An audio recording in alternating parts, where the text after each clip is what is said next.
धव जय कुंज बिहारी जय राधा माधव जय कुंज बिहारी जय गोपी जन बल्लभ जय गिरिवर धारी जय गिरिवर धारी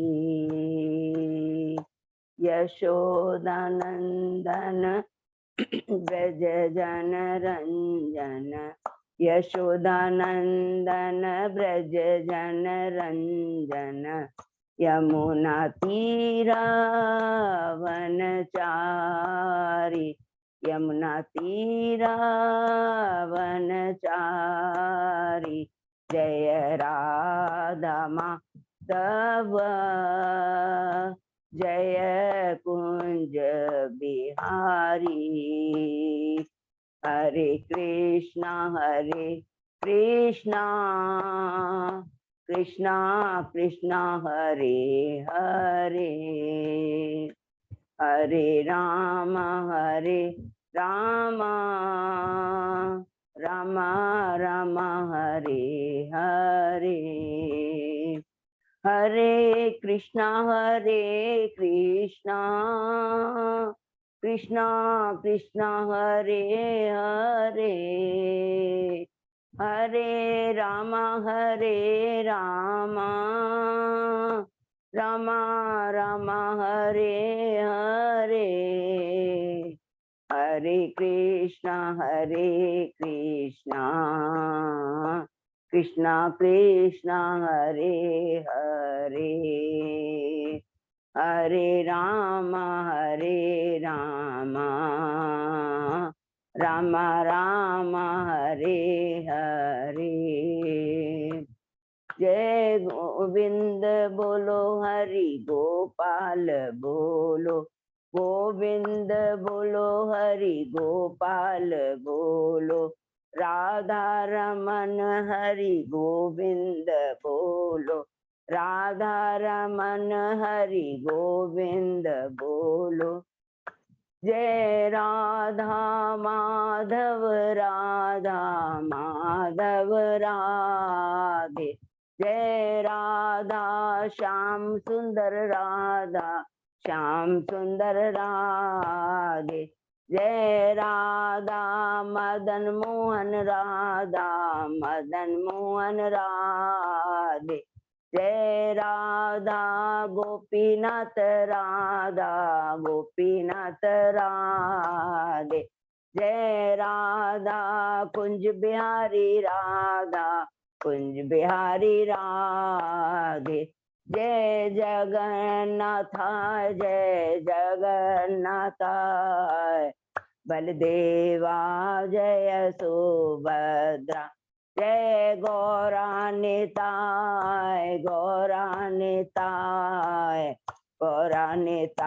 जय गौरानिताय जय जय प्रभुपाद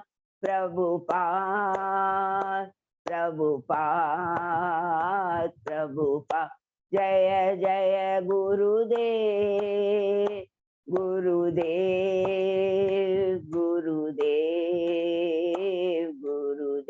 हरि नाम संकीर्तन की जय। शीला प्रभुपाद की जय। हरे कृष्णा। हरि हरि बोल। बहुत धन्यवाद हेमलता माता जी को बहुत ही सुंदर कीर्तन करने के लिए। जब बताया प्रभु को, आज उन्होंने हमें इस्कॉन दिल्ली, ठीक है ना प्रभु? प्रभु जी श्री राधा पार्थसारथी रामचंद्र लक्ष्मण भगवान सीता माता जगन्नाथ बलदेव सुभद्रा महारानी सुदर्शन रथ, सबका बहुत सुंदर दर्शन किया। हरि बोल, बहुत बहुत धन्यवाद। और अभी हम लोग मंगलाचरण करते हैं, ठीक है ना? ओम अज्ञानतिमिरान्धस्य ज्ञानाञ्जनशलाकया चक्षुरुन्मीलितं येन तस्मै श्रीगुरुवे नमः।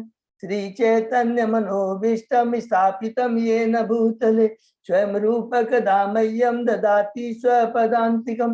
वन्देऽहं श्रीगुरु श्रीयुतपदकमलं श्रीगुरु वैष्णवांच श्री रूपम साग्र जातम सहगना रघुनाथम वितम तम सजीवम स्वादेतम सावभूतम परिजम सहितम कृष्ण चैतन्य देवम श्री राधा कृष्ण पादान सहगना ललिता श्री विशाखा वितांत च नम ओम विष्णु पादाय कृष्ण पृष्ठाय भूतले श्रीमते भक्ति वेदांत स्वामी इति नामने नमस्ते सारस्वती देवे गौरवाणी प्रचारिणे निर्विशेषा शून्यवादी पाश्चात्य देशधारिणे वांछा कल्पतरुभ्यश्च कृपा सिन्धुभ्येव च पतितानां पावनेभ्यो वैष्णवेभ्यो नमो नमः।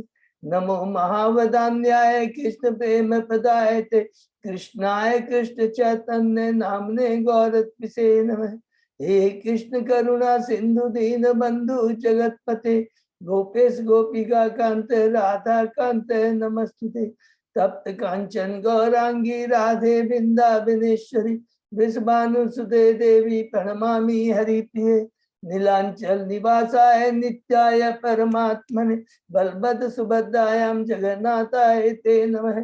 जय श्री कृष्ण चैतन्य प्रभु नित्यानंद श्री अद्वैत गदाधर श्रीवासादि गौर भक्तवृंद मुखम करोति वाचालम पंगु लंघे गिरिम यत्कृपातमहं वंदे श्री गुरुमतीनतारिणं परमानंद माधवम श्री चैतन्येश्वरम।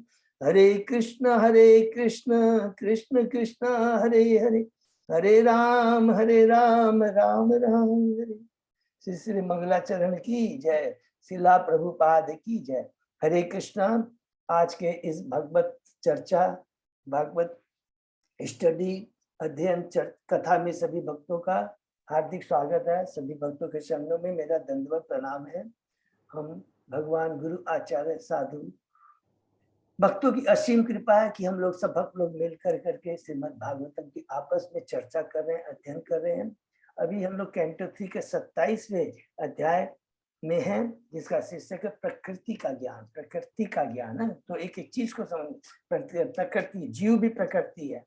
जीव कौन सी है? परा प्रकृति है, और ये भौतिक जगत अपरा प्रकृति है। दोनों प्रकृति है, इसको नोट करें। तो प्रकृति का ज्ञान है, इसका हम डिस्कस कर रहे हैं। उसके पहले 26 अध्याय कंप्लीट किए। संक्षेप में उसको दोहराते। पहले से चौथे अध्याय में विदुर जी का और उद्धव जी का संवाद है। उद्धव जी के पहले अध्याय में प्रश्न है, दूसरे तीसरे अध्याय में विदुर जी के प्रश्न है, और दूसरे तीसरे अध्याय में उद्धव जी उसका जवाब देते। भगवान की वृंदावन की, भगवान के बाहर के लिए। चौथे अध्याय में वो चाहते हैं कि मुझे परम दिव्य ज्ञान प्रदान करे। विदुर जी प्रार्थना करते उद्धव जी उनको भेज देते हैं मैत्रेय मुनि के पास। हम 5वें अध्याय में प्रवेश करते हैं। मैत्रेय मुनि और विदुर जी का संवाद। विदुर जी का प्रश्न है जीव के कल्याण के बाद सब जगह देंगे। परीक्षित महाराज भी जीव के कल्याण के बारे में पूछते। देवहूति माता जी का भी देखिए पहला प्रश्न है जीव के कल्याण में के लिए। कहते हैं कि मैं और मेरा की जो कलुषित भावना से ग्रसित हूँ, लेकिन ये जीव के लिए कहते हैं कि जीव जो बद्ध जीव है, मैं और मेरा की इस कलुषित भावना। तो विदुर जी भगवान के परम भक्त है, देवहूति भगवान की परम भक्त है, परीक्षित महाराज। तो भगवान का जो भक्त होता सदैव दूसरों के कल्याण के लिए प्रश्न करता है। तो वही विदुर जी प्रश्न करते हैं, और फिर प्रकृति के बारे में, भगवान की सृष्टि के बारे में प्रश्न करते हैं कि कर्णोदय से ऐसी कैसे सृष्टि होती है। तो 5वें 6ठे अध्याय में इसका हमने डिटेल में वर्णन सुना। 7वें अध्याय में फिर विदुर जी पूछते हैं ईश्वर तत्व और जीव तत्व के बारे में, और मनुओं की संतानों के बारे में। 8वें अध्याय में ब्रह्मांड जी का प्राकट्य है। 9वें अध्याय में ब्रह्मा जी की स्तुति है गर्भोदक्षाई विष्णु को, क्योंकि भगवान की उत्पत्ति गर्भोदक्षाई विष्णु की नाभि में जो कमल है उससे उत्पत्ति है। तो गर्भोदक्षाई विष्णु की प्रार्थना करते हैं। 10वें अध्याय में हमने पढ़ा सृष्टि के विभाग, प्रकृति, प्राकृतिक सृष्टि और अप्राकृतिक वैकृतिक सृष्टि। प्राकृतिक माने सर्ग और वैकृतिक माने विसर्ग। विसर्ग ब्रह्मा जी के द्वारा, सर्ग महाविष्णु कारणोदक्षाई विष्णु के द्वारा। 11वें अध्याय में परमाणुओं से काल की गणना, इसमें समय के बारे में, मनवंतर के बारे में, युगों के बारे में, कल्प के बारे में। 12वें अध्याय में प्रवेश करते हैं। यहाँ से ब्रह्मा जी की सृष्टि शुरू होती है। पहले अबद्या तम। Happy birthday. थैंक यू बेटा। हरि ओम। Thank you. हरि ओम। कृष्णा। आज आपका बर्थडे है प्रभु जी। हरि बोल। Hare Krishna, happy Krishna consciousness birthday प्रभु जी। थैंक यू माता जी, कृष्ण थैंक का यू ऑल, प्रभु जी। थैंक यू सबको बहुत बहुत धन्यवाद। मेरी ग्रैंड डॉटर सीख है। हरे कृष्णा ये प्रभु कारण हम लोग को जी। ही पता चला तो हरे बोल। बढ़िया हरे है। कृष्णा प्रभु जी। हरे कृष्णा Thank you। प्रभु बहुत बहुत जी। थैंक यू मुबारक हो प्रभु जी। सबको, बहुत बहुत धन्यवाद, जी। बहुत बहुत धन्यवाद। प्रभु जी, ये हैप्पी मेरा बर्थडे। परम सौभाग्य, सभी भक्तों का आशीर्वाद मिला। हरे कृष्णा। थैंक तो- यू अद्विका, पता चल गया अब हरि सबको। बोल। Hare Krishna. She is going to school. Hare. तो ब्रह्मा जी ने पहले 5 अविद्या उत्पन्न की, तमः, मोह, महामोह, तमिश्रम और अंध तमिश्रम, ठीक है। और उसके बाद में ब्रह्मा जी ने प्रथम चतुष्कुमारों को उत्पन्न किया, उसके बाद में रुद्र, उसके बाद में रुद्र जब सृष्टि नहीं करते, सृष्टि करना चाहते हैं लेकिन असुरों की सृष्टि होती है तो तुरंत रोक देते हैं। उसके बाद में 10 पुत्रों को उत्पन्न करते हैं, 9 ऋषि, और उसके अंदर में नारद मुनि है, और अंत में एक कपल उत्पन्न करते हैं, शांभु मुनि और शतरूपा।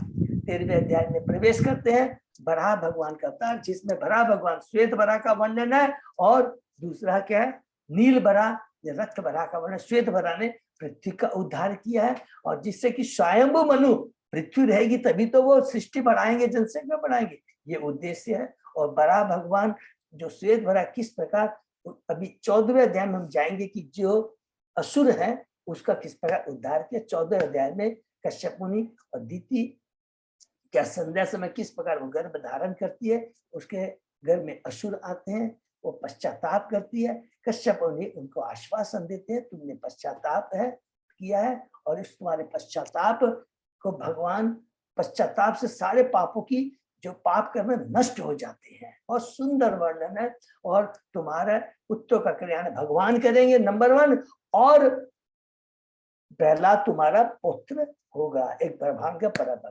15वें अध्याय में हम प्रवेश करते हैं, इसके अंदर में वर्णन आता है,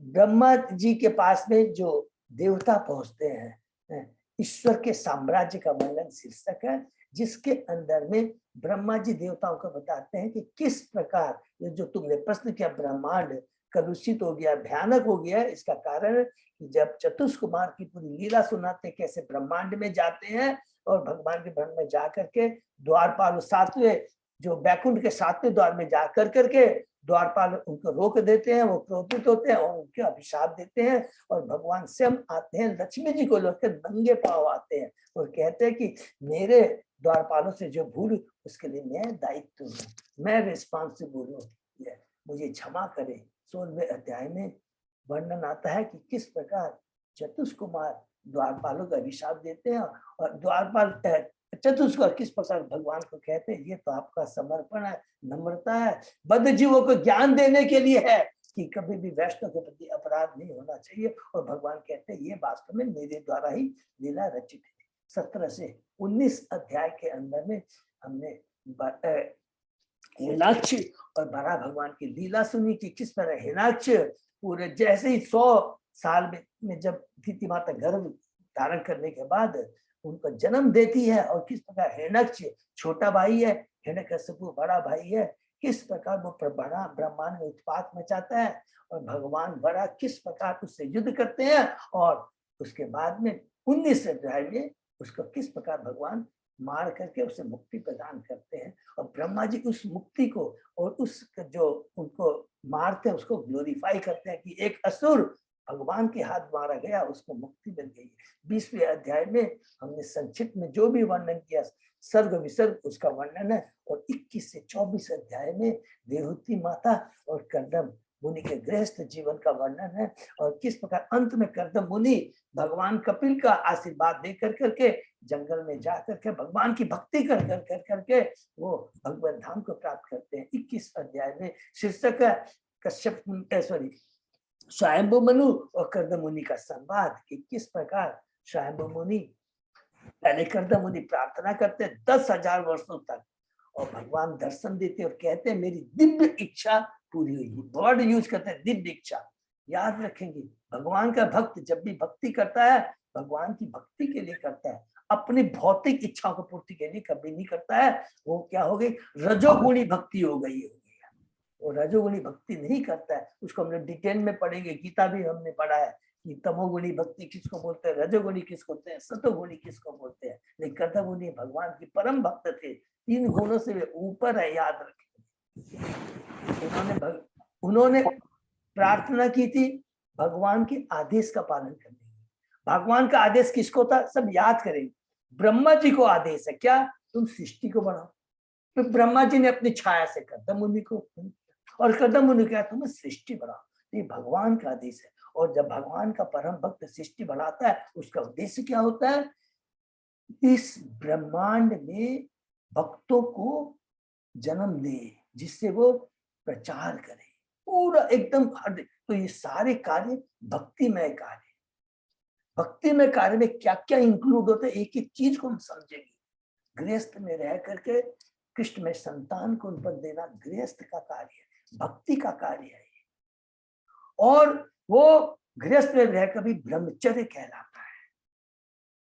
बहुत इंपॉर्टेंट चीज है कि चीज को हमसे कोई भी हमसे प्रश्न करे तो वही कर्दमुनि 10,000 वर्षों तक तपस्या करते हैं, भगवान दर्शन देते हैं और भगवान कहते हैं कि तुम्हारी जो इच्छा है, स्वयं स्वयंभू मनु अपनी पत्नी और अपनी पुत्री देवती को लेकर यहाँ आएंगे।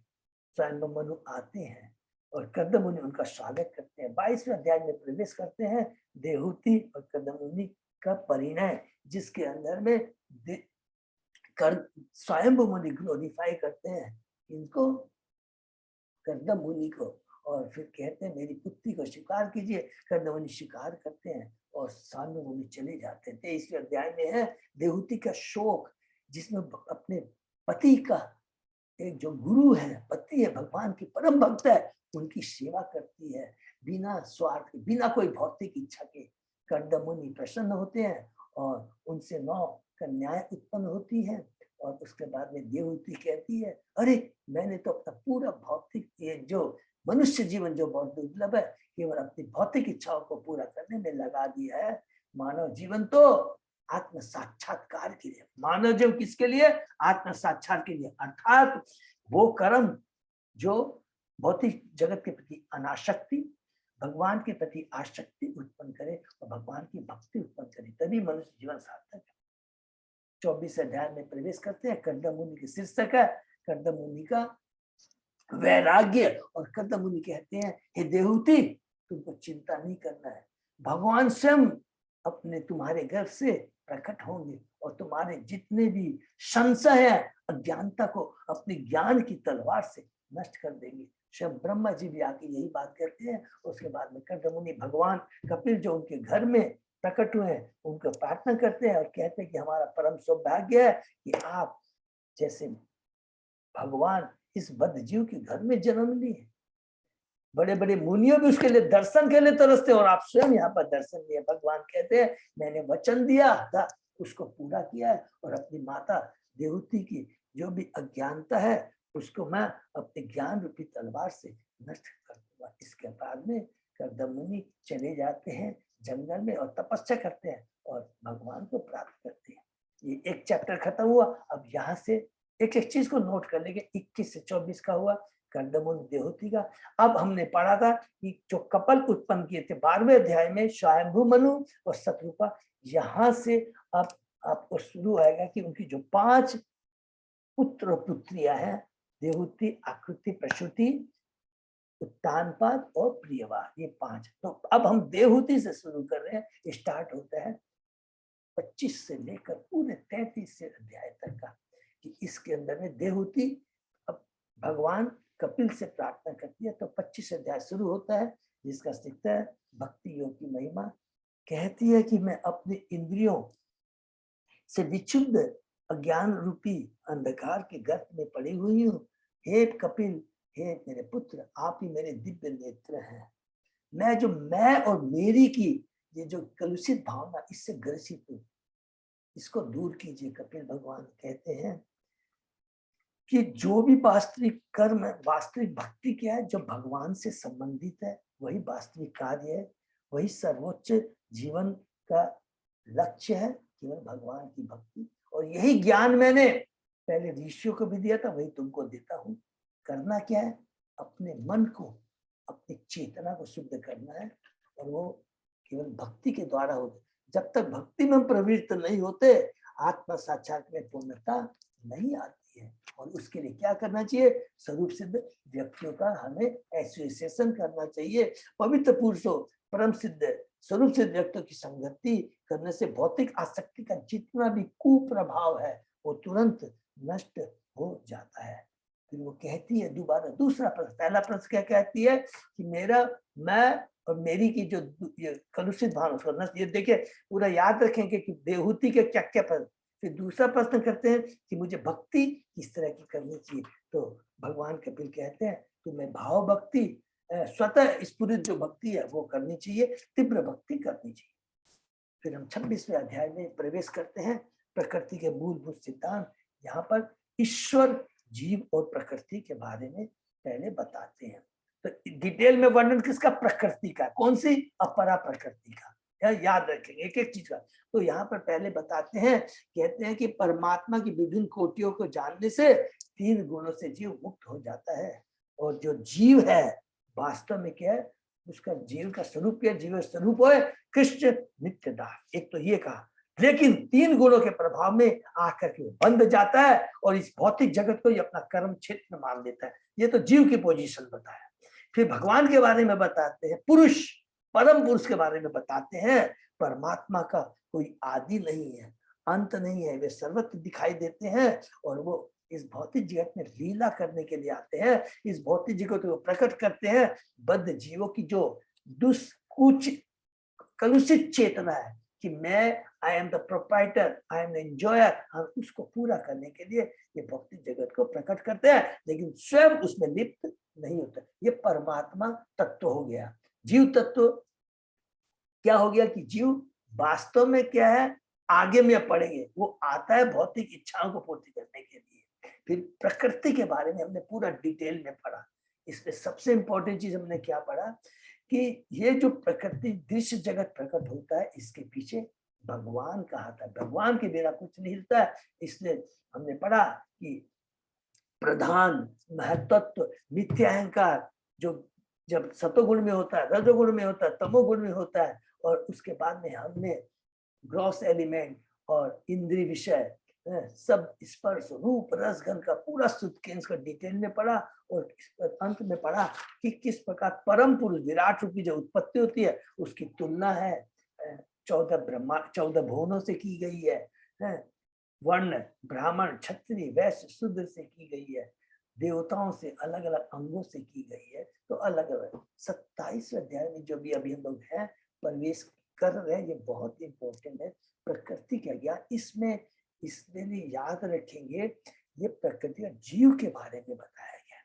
जीव के बारे में ज्ञान है, जीव की पोजीशन के, जीव तत्व के बारे में बताया। पहला ही बहुत इंपॉर्टेंट है, इसमें कहते हैं कि सूर्य का जो रिफ्लेक्शन है जल के अंदर में, वो सूर्य दिखाई देता है। ये बार बार इसलिए रिपीट कर रहे हैं बहुत, क्योंकि एग्जाम्पल से सारी हमारी कंसेप्ट क्लियर हो जाएगा। तो जीव वास्तव में एकदम वो सच्चिदानंद है। नोट कर लेंगे, जीव सच्चिदानंद है, केवल सूर्य की तरह है। वो क्या है? जीव सूर्य की तरह है। हम एक एक चीज यहाँ एक बार और डिटेल में एक्सप्लेन करें। यहाँ पर सूर्य की जो तुलना है जीव से की गई है, आत्मा से की गई है, वो सूर्य के समान है। उसका रिफ्लेक्शन जल में पड़ता है, अर्थात जब वो भौतिक जगत में जब वो आ जाता है तो वो क्या है? कभी लाल रंग, जैसा जैसा जल का रंग होता है जल में वैसा ही दिखाई देने लगता है। और कभी कीचड़ में है तो कीचड़, कभी लाल रंग का तो लाल रंग का है, कभी जल हिलता है तो दिखाई देता है। लेकिन सूर्य तो इस जगह स्थित होता है, वो कभी भी नंबर 2 दूसरा तुलना हमने किया, स्वप्न से तुलना की है। जीव कभी भी सुख दुख का अनुभव नहीं करता, ये तो शरीर करता है। जैसे सपने में हम लोग सोचते हैं कि मेरा गला काट दिया गया, मैं राजा बन गया, तो ये सारी चीज लेकिन जैसे हम स्वप्न से हम निकलते हैं, खुद जागृत हो जाते हैं, तो मालूम पड़ता है अरे मैं तो वही का वही हूँ, मेरे को कुछ हुआ नहीं है। उसी तरह आत्मा में आत्मा को कुछ होता नहीं है। तो भौतिक जगत में आता है, सपने में रहता है, माया द्वारा ग्रसित रहता है, और तब कहता है कि I am the proprietor, I am the controller और आई एम द एंजॉयर। और इसमें कहते हैं कि भौतिक लाभ में अहंकार वसलित होकर करके वो अपने को कर्ता, प्रोप्राइटर एंड इंजॉयर मान लेता है। प्रभुपाद जी कहते हैं एक बहुत इंपॉर्टेंट बात है, इस भौतिक जगत में आप आते हैं, जो भी कुछ कार्य करते हैं वो दोषपूर्ण है। अगर वो अपनी इंद्रिय तृप्ति के लिए है, चाहे वो आप पुण्य कर्म कह लीजिए या पाप कर्म, दोनों में भौतिक जगत में आकर कर करके हमें घूमना पड़ता है। अतः हमें करना क्या चाहिए, मन एवं चेतना को भक्ति में लगाना चाहिए, जिससे हम इस बंधन से मुक्त हो जाए। अदरवाइज हम अपने को सदैव प्रोप्राइटर कंट्रोल।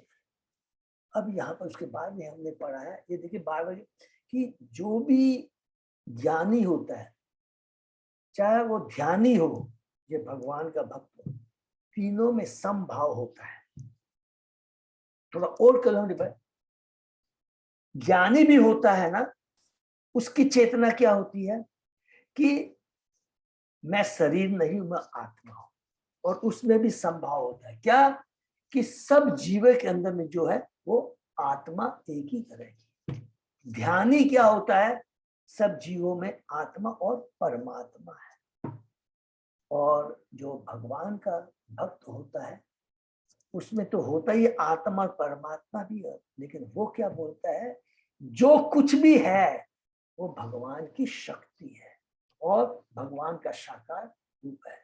ये हमेशा उसकी चेतना रहती है। तो ज्ञानी की चेतना क्या होती है, ध्यानी की क्या चेतना होती है, और भगवान की क्या चेतना होती है, इसको और आगे हम लोग डिटेल में डिस्कस करेंगे। फिर कहता है कि ज्ञानी का हम लोग ने अलग अलग क्वालिटी पढ़ा कि वो क्या है, मौन रहता है, मतलब प्रजल्प नहीं करता है, एकांत स्थान में रहता है, मित्रता करता है, अर्थात सब चीज का अर्थ समझेंगे, मित्रता भक्तों से करता है, अभक्तों से नहीं करता है। वो जो कुछ बोलता है भगवान से संबंधित होता है, बेकार की बातें वो सब वो नहीं करता है। इसलिए कहते हैं कि हमेशा हमें जो संग करना चाहिए, भक्तों का संग करना चाहिए, अभक्तों का संग नहीं करना चाहिए। फिर हम लोग ने 12वें और 13वें श्लोक में जो हमने पढ़ा था वो बहुत इंपॉर्टेंट है, कि जैसे कि हमने पढ़ा था सूर्य, ये रिपीट करें, सूर्य का जो प्रतिबिंब होता है जल के अंदर में, और फिर जल से जो प्रतिबिंब है कमरे के ऊपर रोशनी आता है। तो ज्ञानी जब होता है, तो हम लोगों ने कल क्या पढ़ा था कि जो जब सूर्य का प्रतिबिंब को देखता है, कमरे में रोशनी को देखता है, तो भगवान का भक्त क्या बोलता है, ये भगवान की शक्ति है, ब्रह्म परमात्मा भगवान क्या, और सब चीज भगवान की। ज्ञानी क्या सोचता है, जब सूर्य को देखता है वो प्योर आत्मा है, सूर्य क्या है, प्योर आत्मा है, और ये जितना भी हमको रिफ्लेक्शन दिखाई दे रहा है जल में, ये दिखा रहा है, ये आवरण है, भौतिक आवरण है, ये भौतिक आवरण है अहंकार का। ये जो मैं शरीर देख रहा हूँ और ये जो है मेरा अहंकार है, जो मेरी भौतिक इच्छा है, मन बुद्धि अहंकार माने 5 एलिमेंट होते हैं, ये आवरण है, भौतिक आवरण है। अगर इसको काट देंगे, इससे मैं मुक्त हो जाऊंगा, तो मैं सूर्य को देख पाऊंगा, अर्थात अपनी आत्मा को देख पाऊंगा। ध्यानी क्या है, वो देखता है कि मैं परमात्मा को देख पाऊंगा और भगवान को। तो प्रभुपाद जी ने इस श्लोक को पढ़ के देखिए, उदाहरण किसका दिया है कि सूर्य, और जब हम सूर्य की रोशनी को देखते हैं, प्रतिबिंब को देखते हैं, तो ये हम क्या बोलते हैं, ये भगवान की शक्ति है, और भगवान का साकार जो रूप है वो वास्तव में उसी का ये चीज प्राकट है। उस भगवान के साकार रूप से ही ये सारी शक्तियां आई है, ब्रह्म परमात्मा और भगवान, वो टॉप लेवल तक दिखता है। ज्ञानी क्या दिखता है, खाली ये सूर्य आत्मा है और बाकी ये भौतिक आवरण है, ये शरीर मन बुद्धि अहंकार ये आवरण है, ये छाया है, प्रतिबिंब है। तो ये हमेशा इसको बोलते हैं ज्ञान। लेकिन प्रभुपाद जी की इतनी असीम कृपा है, वो हमेशा क्या करते हैं, उसी चीज को लेकर करके भगवान से जोड़ देते हैं। तो ये चीज का आप लोग पूरा ध्यान रखेंगे, बहुत इंपॉर्टेंट चीज है। कल हम लोगों ने जो बहुत, हरे कृष्ण प्रभु, हाँ प्रभु, मेरे ख्याल में जो मित्रता करता है वो मध्यम श्रेणी का भक्त करता है, वो ज्ञानी लोग मेरे ख्याल में नहीं करता है है प्रभु, मित्रता जो है ना, वो हाँ, हाँ। मध्यम श्रेणी का भक्ति करता है, वो हाँ। ज्ञानी लोग मित्रता नहीं करता है। हाँ, ये वो जो अपना अपना ज्ञान ज्ञान दिखाता है। यस, बिल्कुल वो बिल्कुल कहता है। मैत्री वो क्या करता है, वो क्या था, वो तो खाली कहता है कि दर्शन शास्त्र में इंटरेस्ट लेता है, आपस में डिस्कशन करता है दर्शन के बारे में, ठीक है। अब वे अभक्त होता है, वो अभक्तों से करता है, और भगवान का जो परम भक्त होता है वो मैत्री भक्तों से करता है, ठीक है प्रभु। ज्ञानी ज्ञानी किससे बात करता है प्रभु? ज्ञानी वो अपना वो वेदांत सूत्र का ही बात करता रहेगा, हाँ, लेकिन वो मित्र तो नहीं करेगा। नहीं, मित्रता नहीं, वो दर्शन का माने, मित्रता का मतलब है कि किससे बात करता है। वो ठीक है, वो हाँ। सिर्फ वो वेदांत का ही दर्शन का भगवान बात के करेगा। बारे में बात करता है, वो उसकी मित्रता हो गई। भगवान का जो भक्त होता है भक्तों से बात करता है, वो उससे हो गया, ठीक है ना प्रभु। इसके बारे में बोला गया, क्लियर है। फिर हम लोगों ने जो कल पढ़ा, बहुत ही सुंदर वर्णन किया कि बहुत इंपॉर्टेंट चीज का है कि जो जीव होता है, इसको 13वां जो श्लोक है उसको एक बार रिपीट करना। 14वां श्लोक में, 13वां 14 श्लोक में कहता है स्वरूप सिद्ध व्यक्ति के बारे में कहा गया है। जो स्वरूप सिद्ध व्यक्ति होता है उसके क्या लक्षण होते हैं, बहुत इंपॉर्टेंट है। एक होता है स्वरूप सिद्ध व्यक्ति का अहंकार, वो होता है सही अहंकार होता है, और जो बद्ध जीव होता है उसका अहंकार मिथ्या अहंकार होता है। जो स्वरूप सिद्ध व्यक्ति होता है भगवान का बता, उसका अहंकार क्या होता है, मैं कृष्ण का दास हूं, ये असली अहंकार है, ये इसको मिथ्या अहंकार नहीं बोलते हैं। लेकिन जो बद्ध जीव होता है वो अपने को क्या कहता है, प्रोपाइटर कहता है। फिर कहता है मिथ्या अहंकार में सारी भौतिक संपत्ति इंद्रिया मेरी तृप्ति के लिए, ये बद्ध जीव की चेतना होती है। लेकिन जो भगवान स्वरूप सिद्ध व्यक्ति होता है वो कहता है कि इस भौतिक जगत में जो कुछ भी है वो भगवान की सेवा के लिए ये चेतना होती है। किसकी? जो स्वरूप सिद्ध व्यक्ति, अर्थात जो 3 गुणों से ऊपर होता है, जिसकी कोई भौतिक आसक्ति नहीं होती है। ये हम लोगों ने पढ़ा, इसके आगे हम लोग आज पढ़ते हैं, ठीक है ना। ओम नमो भगवते वासुदेवाय, ओम नमो भगवते वासुदेवाय, ओम नमो भगवते वासुदेवाय। नारायण नमस्कृत्य नरं चैव नरोत्तमं देवी सरस्वती व्यासं ततो जयम् उदीरये। नष्टप्रायेषु अभद्रेषु नित्यं भागवत सेवया भगवती उत्तम श्लोके भक्ति भवति नैष्ठिकी। आराधयो भगवान ब्रजेश तनय ततदाम वृंदावनम रमया काचित् उपासना ब्रजवधू वर्गेण्य कल्पिता। श्रीमद्भागवतम प्रमाणम अमलम प्रेमा पुमर्थो महा। श्री चैतन्य महाप्रभो मतम इदम तत् आदरो न पर। हरे कृष्ण कृष्ण कृष्ण हरे हरे, हरे राम राम राम हरे हरे।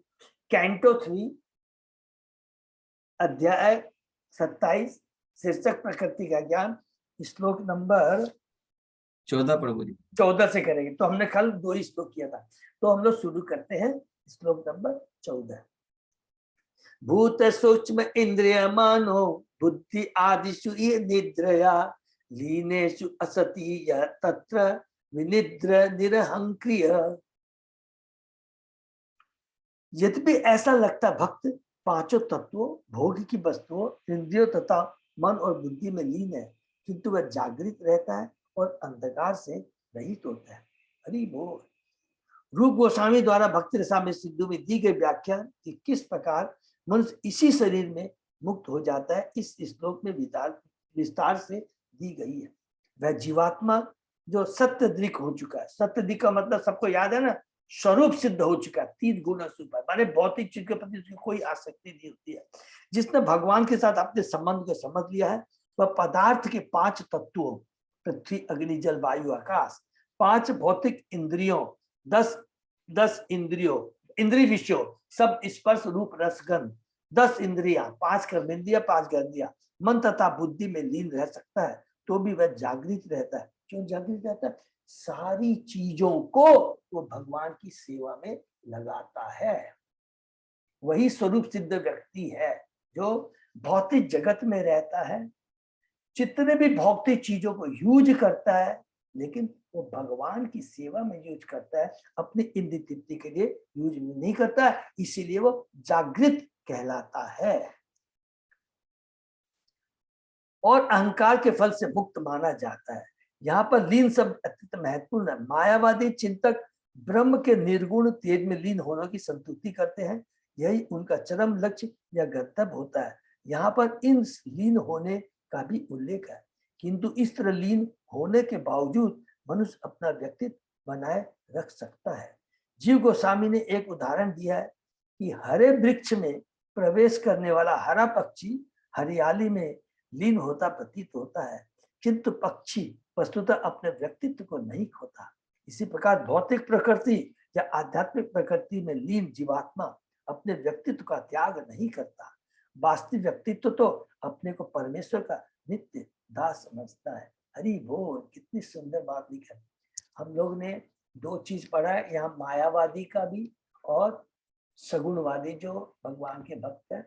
जहां जहां आता हम लोग थोड़ा 2 मिनट एक्सप्लेन, क्योंकि बहुत जरूरी है, ये तत्व ज्ञान है। मायावादी की थ्योरी क्या रहती है, वो क्या क्या एग्जाम्पल देते हैं कि जो भौतिक जगत में अलग अलग कुत्ता, बिल्ली, मनुष्य, देवता जो भी दिखाई देते हैं वो केवल माया है, दिखाई देते हैं जब तक इस भौतिक जगत।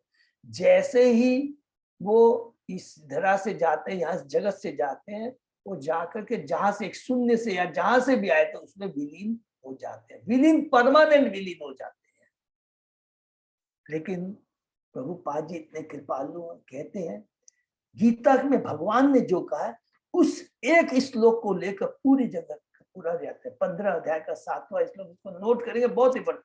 ममे वान से जीव लोके जीव भूत सनातन है।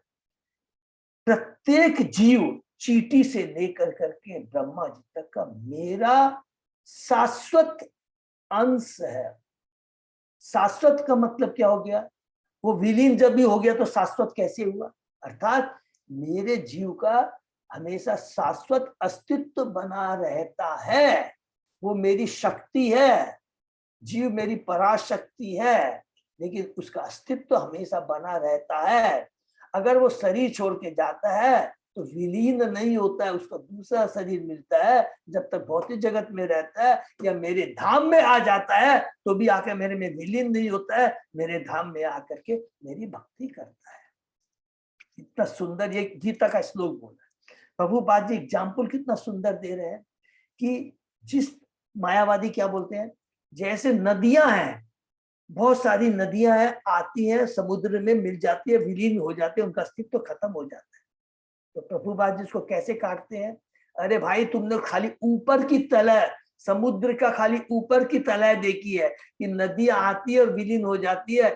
थोड़ा समुद्र के अंदर में भी जाके देखो, अलग अलग जलचर हैं, पक्षी हैं, वो कभी भी समुद्र में विलीन नहीं होते हैं, वो तैरते रहते हैं। उसी तरह आत्मा हमेशा अपना अस्तित्व खोती नहीं है, भौतिक जगत में आए या आध्यात्मिक जगत में उनका अस्तित्व बना रहता है।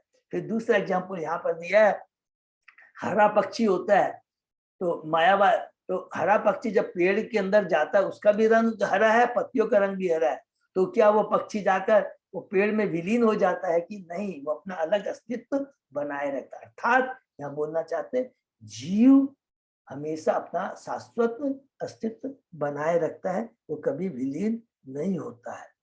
जो भगवान का भक्त होता है वो अपना आध्यात्मिक व्यक्ति अस्तित्व बनाए रखता है। मीन्स वो भौतिक जगत में रहते हुए भी उसको ये ज्ञान रहता है कि मैं भगवान का अंश हूँ, मैं भगवान की सेवा के लिए बना हुआ हूँ। उसकी चेतना भी प्योर रहती है, अस्तित्व के बारे में रहता है। खाली भौतिक जगत में जीव आता है, उसका अस्तित्व तो वही रहता है। हमने पढ़ा था, देखिए एक एग्जाम्पल हमने पढ़ा था, फिर रिपीट करते हैं। भौतिक जीव जो है, जिस प्रकार हीरा या गोल्डन रिंग होती है, वो जीव गोल्डन रिंग के समान है। भौतिक जगत गटर के समान है। गटर, जीव जब गटर में गिर जाता है हीरे की अंगूठी गटर में गिर जाती है तो उसको हम एज इट छोड़ नहीं देते, उसको निकालते हैं, पूरा प्रयत्न करते हैं, जो भी लग जाता है उसको निकाल के सफा करके पुनः उसको, जैसे ही उसको निकाल के सफा करते हैं उसकी चमक दिखाई देने लगती। उसी प्रकार जीव इस गटर में आके गिर गया, इसका मतलब नहीं उसको ऐसे छोड़ दिया जाए, नहीं, उसको निकालना पड़ता है। किसके द्वारा? गंदगी है, भगवान के नाम रूपी कीर्तन भजन कीर्तन द्वारा उसकी जो कलुषित चेतना है उसको निकाल करके फिर उसको कहाँ किया जाता है? जिस पर सोने की अंगूठी को पहनने में यूज करते हैं माताएं, उसी तरह जीव को सजा दिया जाता है, किसमें? भगवान की सेवा में लगा दिया जाता है। तो बहुत इंपॉर्टेंट चीज हम लोग याद रखें। जीव और का वो अंगूठी में जब हीरा लग जाता है तो भगवान आ जाता है, वो परमात्मा रूप में आ जाता है। हरि बोल। ठीक है ना, परमात्मा की शक्ति है, ठीक है। तो ये बहुत सुंदर उदाहरण है। यह सूचना हमें भगवान चैतन्य के मुख से प्राप्त होती है। उन्होंने सनातन गोस्वामी के पूछने पर स्पष्ट कहा कि जीवात्मा कृष्ण का शाश्वत दास है। इसको लाइन अंडरलाइन कर लेंगे। और सेम चीज गीता में भगवान ने 15 अध्याय के 7वें श्लोक, कृष्ण भी भगवत गीता में पुष्टि करते जीवात्मा शाश्वत रूप से उनका अंश है। अंश पुण्य की सेवा के प्रयोजन के लिए होता है, अंश अंशी की सेवा के लिए है। यही व्यक्तित्व है।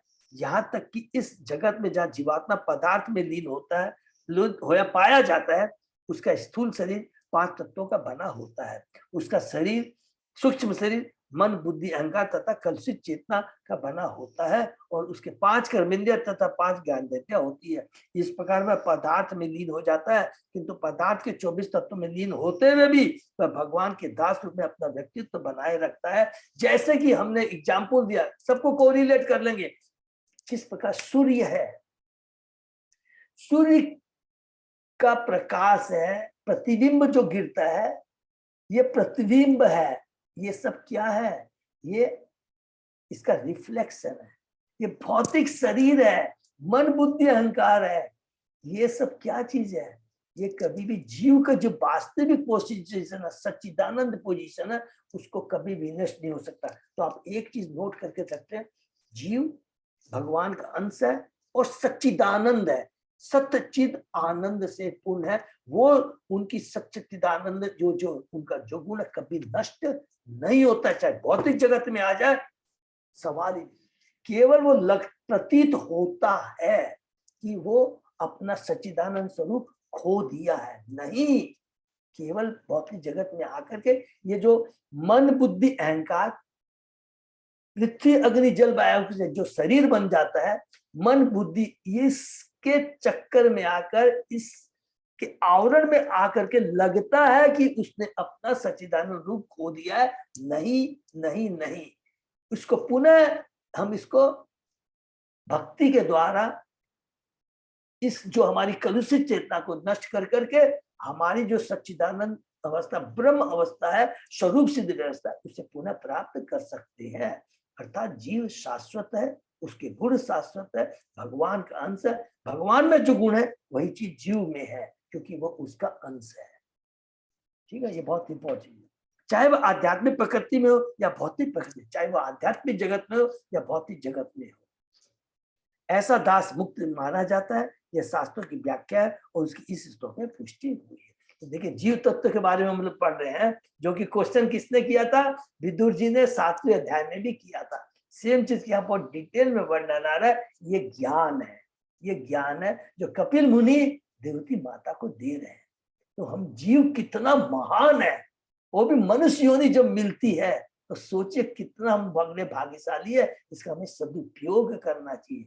एक ही चीज को बार बार रिपीट कर रहे हैं, करना बहुत जरूरी है, क्योंकि जितना बार बार रिपीट करेंगे उतनी हमारी चेतना में परिवर्तन आता जाएगा और एक हमारी ऐसी अवस्था आ जाएगी कि स्वतः ही, अभी हम लोग वैदिक विधि में है, वैदिक भक्ति में स्वतः ही हमारी भक्ति स्वतः ही होती जाएगी, अलग से हमको कोई प्रयास नहीं करना। जैसे साइकिल चलाते हैं ना, पहले जब नई नई साइकिल चलाते तो क्या है, आंखें हमेशा पहिए पर जाती है, बार बार गिर नहीं जाए। लेकिन जब एक बार प्रैक्टिस हो जाती है तो बिना देखे एकदम सीधा फटक करके साइकिल हम लोग चला देते हैं। तो वही चीज है, धीरे धीरे धीरे हम लोग एक्सपर्ट हो जाएंगे। मन्यमान तदा आत्मानं नष्टो नष्टवत वृषा नष्ट अहंकरणे दृष्टा नष्ट वित इव आतुर। जीवात्मा स्पष्टता दृष्टा के रूप में अपने अस्तित्व का अनुभव कर सकता है, किंतु प्रगाढ़ निद्रा के समय अहंकार के दूर हो जाने के कारण वह अपने को उस तरह विनष्ट हुआ मान लेता है जिस प्रकार संपत्ति के नष्ट होने पर मनुष्य अपने को विनष्ट हुआ समझता है। हरि बोल, कितनी बढ़िया बात लिखता है। जब तक अनुचित चेतना रहती है, मेरी संपत्ति खो गई, मैं नष्ट हो गया, मेरा उपाधि चली गई, मैं नष्ट हो गया। लेकिन नष्ट नहीं होता, जीवात्मा तो एकदम सूर्य के समान है। जल में जो गंदगी है तो लाल रंग का, हरा रंग का नहीं, जीवात्मा तो सूर्य के समान है जो हमेशा अपना अस्तित्व बनाए रखता है। ये जो मन में आता है कि मेरा नष्ट हो गया, ये हो गया, ये तो क्या है, हमारी कलुषित चेतना है, इसके कारण ये अनुभव होता है। केवल अज्ञान और जीवात्मा सोचता है कि वह विनष्ट हो गया। यदि वह ज्ञान प्राप्त करके अपने शाश्वत अस्तित्व की वास्तविक दशा से अवगत हो लेता है तो वह जानता है कि विनष्ट नहीं हुआ। यहाँ पर उपयुक्त उदाहरण दिया गया, नष्ट वित्त इवातुरः। वह मनुष्य जिसका विपुल धन नष्ट हो जाता है अपने आप को विनष्ट समझता है, किंतु वास्तव में वह विनष्ट नहीं होता, केवल उसका धन विनष्ट होता है। वो भौतिक है और वो भी उसका नहीं है। ईशोपनिषद में हमने पढ़ा, वो भी उसका नहीं है, सब भगवान का है। शरीर भी भगवान का है, सबको याद है ना। पूरा कोरिलेट कर देंगे, कोई भी हमसे प्रश्न कर ले कैसे शरीर भगवान का है। 5 तत्वों से बना हुआ है, हमने अभी पढ़ा है। ये 5 तत्व कहाँ से आते हैं? महाविष्णु, प्रधान, प्रधान से महत्त्व, महत्त्व से मिथ्या अहंकार, मिथ्या अहंकार जब तमोगुण में होता है तो 5 तत्व आते हैं ना, पृथ्वी, अग्नि, जल, वायु, आकाश, और 5 इंद्रिय। सब कुछ भगवान का है, पूरा साइंटिफिक है। मन बुद्धि भी भगवान, सब कुछ भगवान से आया है और भगवान की सेवा के लिए है सारी चीजें। किंतु धन के विषय में तल्लीन अथवा धन को ही आत्म मानने से वह अपने को विनष्ट समझता है। इसी प्रकार जब हम पदार्थ को अपना कार्य चित्त मान लेते हैं तो सोचते हैं कि हम विनष्ट हो गए, यद्यपि वास्तव में ऐसा होता नहीं। जो ही मनुष्य में इस शुद्ध ज्ञान का अनुभव होता है कि वह भगवान का नित्य दास है, नंबर 1, तो उसकी अपनी वास्तविक स्थिति पुनः प्राप्त हो जाती है। जीव स्वरूप है कृष्ण नित्य दास, नंबर 1। जीवात्मा कभी विनष्ट नहीं हो सकता। प्रगाढ़ निद्रा में मनुष्य अपनी पहचान भूल जाता है, वह सपनों में खो जाता है और तब वह अपने को एक भिन्न व्यक्ति या कि अपने आप को विनिष्ट सोच सकता है कि मेरा गला कट गया, मेरा सब कुछ खो गया सपने में।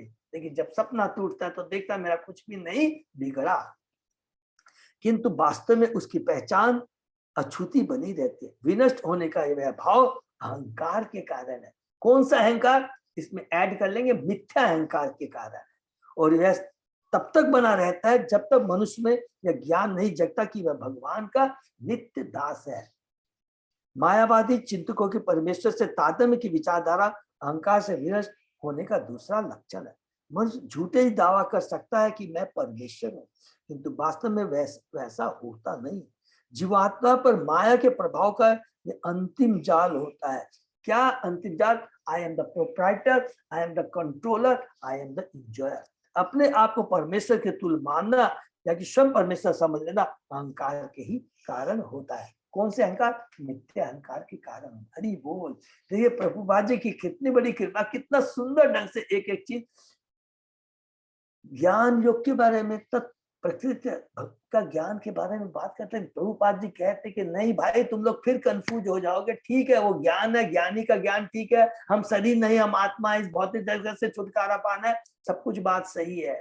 लेकिन कृपा कर करके ये भी जान लो कि हम भगवान के अंश है, भगवान का साकार रूप है। जो कुछ देखते हैं वो भगवान की शक्ति है, हम भगवान की पराशक्ति है। सब कुछ भगवान की सेवा के लिए है। ये बार बार हर श्लोक में, चाहे गीता ले लीजिए, चाहे चेतन चरितामृत लीजिए, चाहे भागवतम ले लीजिए, प्रभुपाद जी एक ही चीज को रिपीट करते हैं।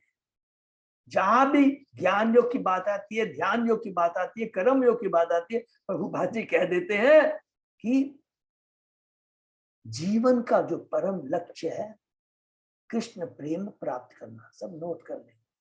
और ये कृष्ण प्रेम केवल भक्ति से मिल सकता है, न ज्ञानी को मिल सकता है, न ध्यानी को मिल सकता है। अगर ज्ञानी ध्यानी को भी कृष्ण प्रेम चाहिए तो उसको भक्ति से जुड़ना होगा, तभी कृष्ण प्रेम मिल सकता है। वही जीवन का परम लक्ष्य है। ये सबसे इंपॉर्टेंट चीज है। यू कैन बी ज्ञानी, ध्यानी हो सकते हैं, लेकिन भक्त बनने के लिए भक्त का उद्देश्य है कृष्ण प्रेम प्राप्त करना। वो सप्त जीवन का परम लक्ष्य है, वही प्रयोजन है। प्रयोजन क्या है? कृष्ण का प्रेम प्राप्त करना। अविदेय क्या है? कृष्ण की भक्ति कर करके कृष्ण का प्रेम प्राप्त करना। ज्ञानी ध्यानी बिना भक्ति के कोई भी प्रोसेस अपना ले, जीवन का जो परम मन लक्ष्य है कृष्ण प्रेम प्राप्त नहीं कर सकता। केवल भक्ति के माध्यम से ही वो मिल सकता है। नेक्स्ट, एवं प्रत्यवृश्य आशो आत्मानं प्रतिपद्यते स अहंकारस्य द्रव्यस्य यो अवस्थानम अनुग्रह। जब मनुष्य प्रौढ़ ज्ञान के द्वारा अपने व्यक्तित्व का अनुभव करता है तो अहंकार में जिस स्थिति को स्वीकार करता है वह उसे प्रकट हो जाती है। मायावादी चिंतक की स्थिति यह है कि अंततः व्यक्ति विनष्ट हो जाता है, सारे वस्तुएं एक हो जाती है, सारी चीजें एक में जाके मिल जाती है और ज्ञाता ज्ञेय तथा ज्ञान में अंतर नहीं रह जाता।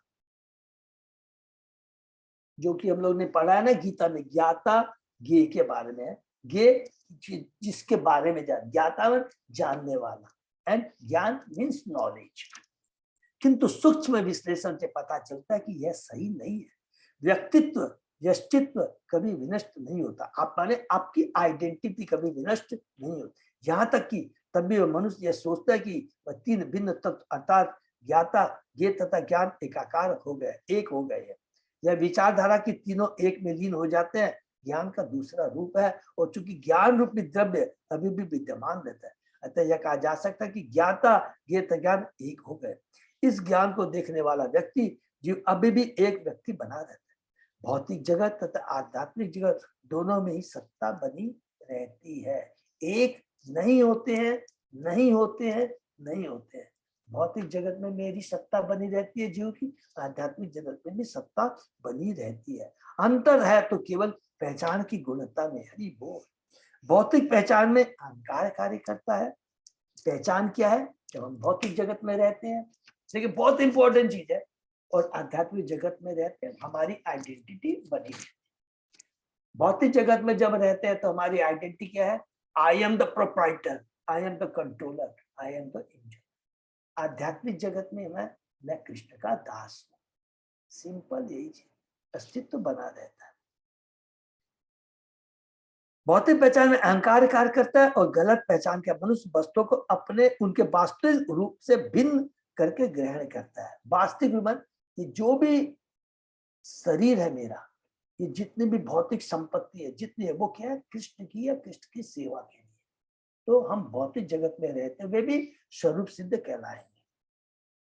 लेकिन जब हम सोचते हैं कि ये मेरी इंद्रिय तृप्ति के लिए, तो ये बद्ध जीवन का मूल सिद्धांत यही है कि I am the proprietor, I am the controller. मैं बहुत लूज कर गया, मेरा ये चला गया, मेरी ये चीज खो गई। ये सब सपना है, ये सब माया है। आत्मा को उससे कुछ लेना देना नहीं है। वो भगवान का अंश है, सच्चिदानंद रूप है, और उसकी जो क्या बोलते हैं चमक है, जीव की जो चमक है सच्चिदानंद, वो एज इट इज रहती है, कभी भी विनष्ट नहीं होती है। कहीं माया की खाली धूल जब लग जाती है तो चमक दिखाई नहीं देती है। बस इतनी बात है। उसी प्रकार जब अहंकार शुद्ध हो जाता है तो मनुष्य हर वस्तु को सही रूप में ग्रहण करता है। यह मुक्ति की अवस्था है, अर्थात भौतिक जगत में रह के भी वो मुक्त कहलाता है। ईशोपनिषद में कहा गया कि प्रत्येक वस्तु भगवान की। हरि बोल। देखिए यहाँ पर क्या, ईशावास्मिदं सर्वम, प्रत्येक वस्तु परमेश्वर की शक्ति पर स्थित है। कृष्ण शक्तिमान, किसी चीज का भी आप नाम लीजिए, किसी चीज का भी आप नाम लीजिए, वो भगवान की शक्ति है। अपराशक्ति है या पराशक्ति है, सिंपल एक ही चीज है। प्रत्येक वस्तु परमेश्वर की शक्ति पर स्थित है।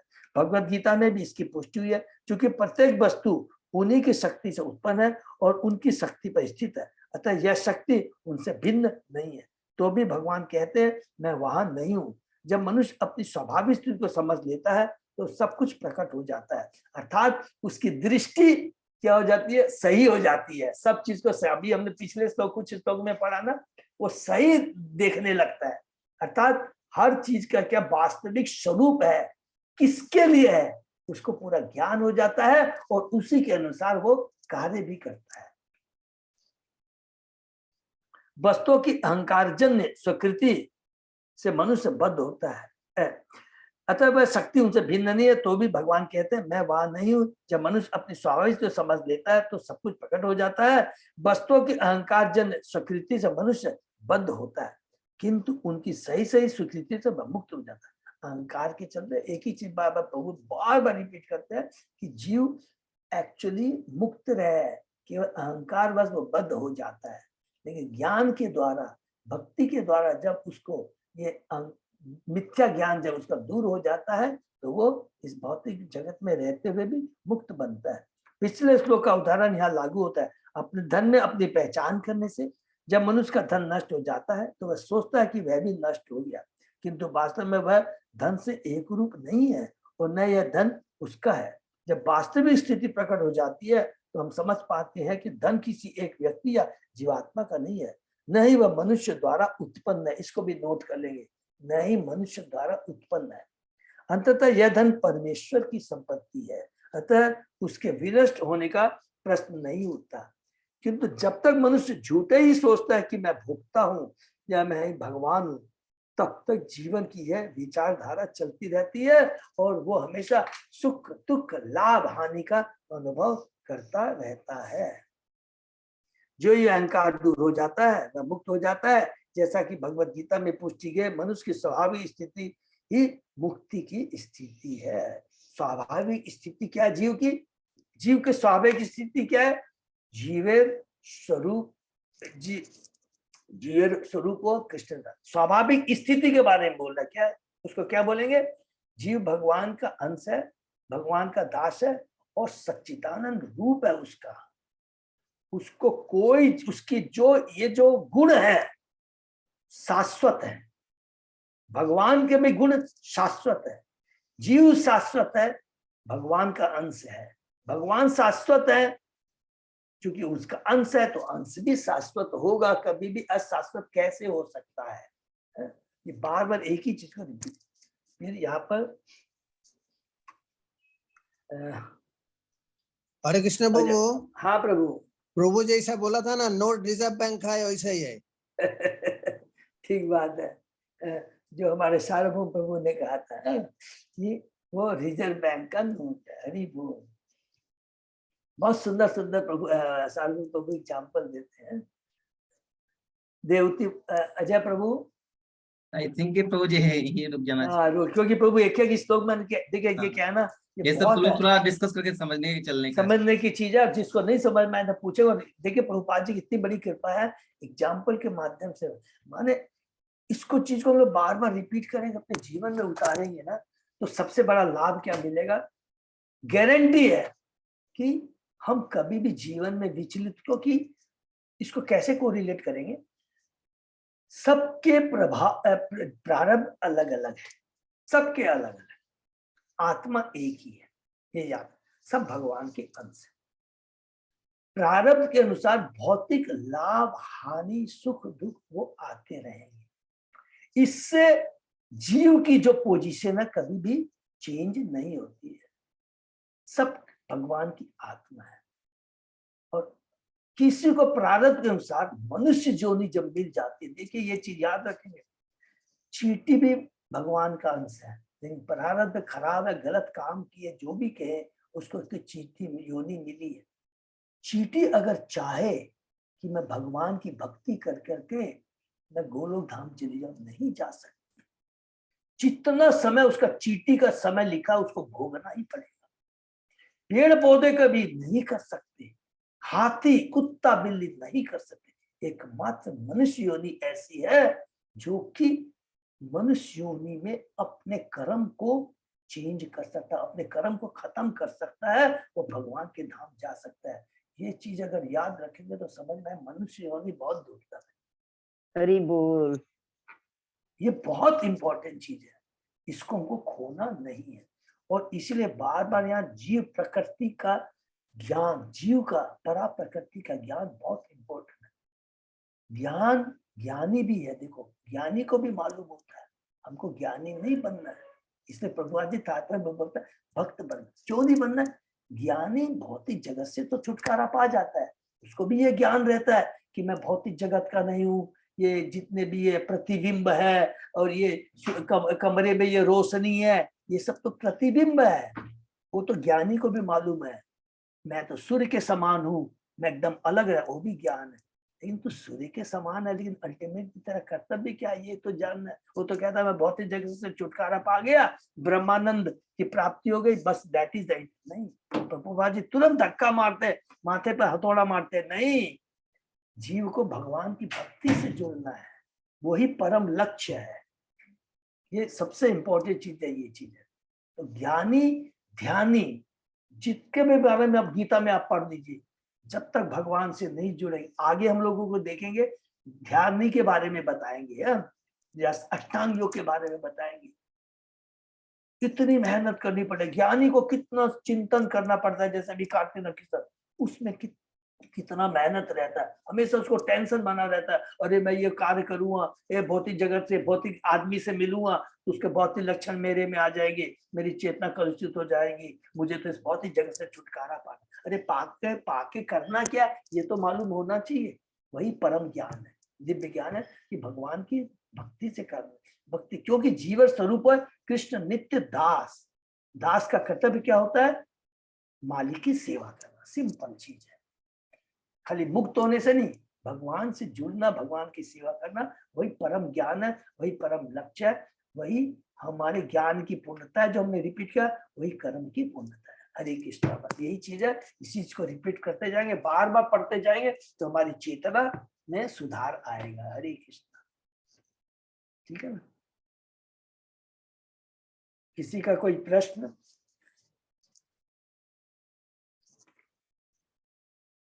तो यहीं पर विराम देते हैं। और जैसा कि सब भक्तों से प्रार्थना, हम लोग कल क्लास नहीं करेंगे, परसों मैं पूरे प्रयत्न करूंगा कल शाम को सिचुएशन देखते हुए मैसेज दे दूंगा, तो सब लोग मैसेज देख परसों भी नहीं प्रभु जी, फ्राइडे फिर। ओ सॉरी, परसों तो सॉरी, ये भक्ति शास्त्री क्लास है, सॉरी, फ्राइडे को अपनी क्लास करेंगे, ठीक है ना? हरे कृष्णा। और किसी का अजय प्रभु कोई भी मैसेज है,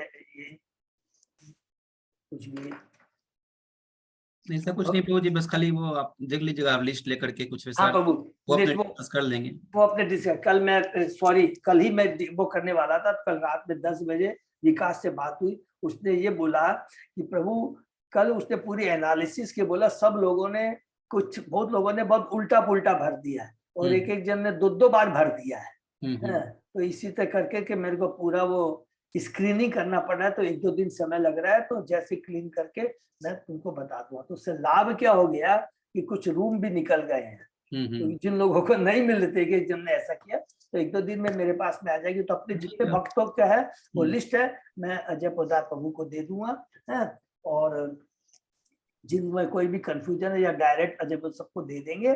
तब अगर किसी में आपको करेक्शन करना, लाइक कि मेरे को ये रूम नहीं, मैंने भूल से ये कर दिया, ये रूम चाहिए, तो हम लोग इंटरचेंज कर सकते हैं, या विकास को बोल करके बोलेंगे दूसरे ग्रुप के भक्तों से बात करके वो हमें दे रहा जैसे करना कर लेंगे, ठीक कर लेंगे, ठीक है। हरे कृष्ण। तो यही पे विराम देते हैं। हरि बोल। और एक रिक्वेस्ट, अगर किन्हीं का भी प्रोग्राम थोड़ा इधर उधर भी होता है तो टिकट कैंसिल करने के पहले एक बार कंसल्ट कर लेंगे हम लोग से, हरि बोल। जो है वेटिंग में भी है, तो ये भी रिक्वेस्ट का, मान लीजिए अचानक से किसी का होता है कि नहीं मेरा प्रोग्राम नहीं बन पा रहा है, तो बिफोर कैंसिलिंग द टिकट एक बार प्रभु जी से हमसे बात कर लेंगे। Very good, number 1। और जिनकी टिकट नहीं है तो मैं नहीं जाऊं ऐसा नहीं सोचेगा, उसके लिए भी हम लोग प्रयत्न करेंगे। कैसे प्रयत्न करेंगे? जैसे अजय पोदार प्रभु ने कहा, कुछ लोगों के पास में एक्स्ट्रा टिकट भी है, ऐसी हो गई तो उसमें हम लोग चले जाएंगे, नंबर 1। नंबर 2 है कि हम लोग तत्काल में भी ट्राई कर लेंगे। तो ये टिकट के लिए चिंता नहीं करना है, किसी चीज के लिए चिंता नहीं करनी है, खाली हमको अपने माइंड को सेट करना है कि हमें जाना है, ठीक है। हरे कृष्ण। मेरी टिकट भी प्रभु वेटिंग में है, ध्यान रखिएगा प्रभु, कोई वेट कैंसिल हो तो कोई चिंता मत कीजिएगा वीरेंद्र प्रभु, सब चलेंगे साथ में, ठीक है ना। हरे कृष्ण। बहुत बहुत धन्यवाद। तो आज तक यही विराम करते हैं, फिर आशा करते हैं अपने शुक्रवार को वापस सुबह क्लास स्टार्ट करेंगे। Hare Krishna, thank you so much. Hare Krishna.